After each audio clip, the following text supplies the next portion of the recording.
நம்ம ஜெபிக்க வேண்டியது இந்த இடத்துல கிரியை செய்ய அந்த காலத்தின் வல்லமைகளை கட்டி அப்புறப்படுத்த வேண்டும். கர்த்தருடைய ஆவியானவர் இங்க வல்லமையாய் கிரியை செய்ய வேண்டும். ஆதியாகமத்தில் 1 முதல் அதிகாரத்தில் பார்த்து சொன்னா தேவ ஆவியான ஜலத்தின் மேல் அசைவாடி கொண்டிருந்தார்.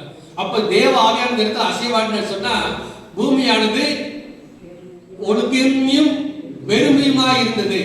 அப்ப இந்த இடத்துல இருக்கிற ஒழுங்கின்மையும் வெறுமையுமா இருக்கிற கர்த்தர் என்ன செய்ய முடியும்? அவருடைய சித்தத்தை நிறைவேற்ற முடியும். அப்ப என்னென்ன ஒழுங்கின்மை இருக்குதோ, என்னென்ன வெறுமை இருக்குதோ இடத்துல எல்லாம் கர்த்தர் செய்வார். அவர் நினைத்தார் சொன்னா ஆவியானவர் செய்வார். அது அசைவாடுகிற ஆவியானவர் அற்புதங்களை செய்ய வல்லமையுள்ளவராக இருக்கிறார்.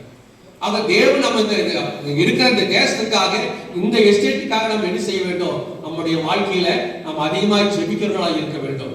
நம்ம பிரேயர் குரூப்ல இருக்கிறவங்களுக்கு நான் சொல்றதுதான், இந்த ரெண்டுக்காக நம்ம ஒவ்வொரு மறக்காம ஜெபம் பண்ண வேண்டும். வசனத்தின்படி சத்தியத்தின்படி நான் சொல்றது அதுதான். மற்றதுக்காக ஜெபிக்கலாம், ஆனா முதல்ல நமக்கு கொடுத்ததே நம்முடைய தேசத்துக்காக.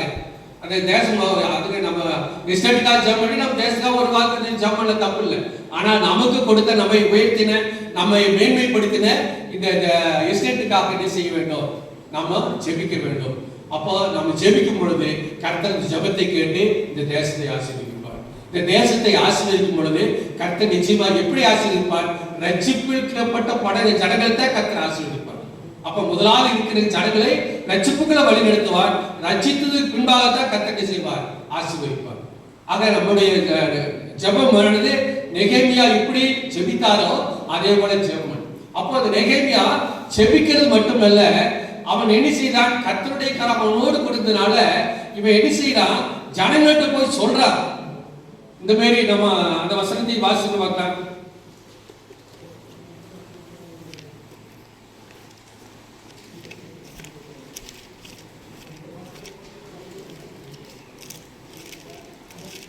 ரெண்டு 17-18 வாசித்து பார்க்கலாம்.